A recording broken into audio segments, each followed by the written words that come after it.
I broke up with my fiancée because her best friend insulted my favorite game. I, a 28-year-old man, was engaged to a woman who was a year younger than me. We had been in a relationship for 3 years, and it was mostly healthy and fulfilling. However, there was one thorn in our relationship: her best friend. This woman had always been rude to me, but I chose to ignore it for the sake of my relationship. Recently, I started playing a game called Red Dead Redemption 2. It was a masterpiece, a work of art that captivated me with its stunning visuals and immersive storyline.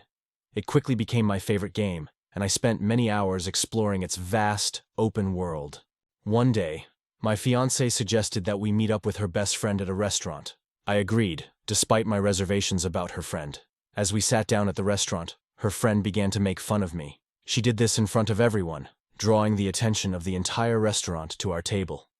I felt embarrassed, but I kept my cool. Then, she asked me if I played any video games. I told her about Red Dead Redemption 2, expecting her to at least respect my interests. Instead, she burst out laughing. She ridiculed me for playing the game and even went as far as to say that it was a terrible game. I was angry, but I still managed to keep my composure. However, when she told me that I should stop playing these video games and get a life, I snapped. I couldn't believe that she would say something so cruel and insensitive. I immediately got up, left the restaurant and drove home, leaving my fiancée behind. Once I got home, I packed my bags. When my fiancée returned, I told her that I couldn't be with her anymore. Not if it meant having to put up with her best friend's rudeness. I told her that we should break up.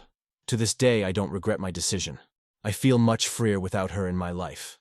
I still play Red Dead Redemption 2, and I enjoy it just as much as I did before. But now, I can play it without anyone ridiculing me for it.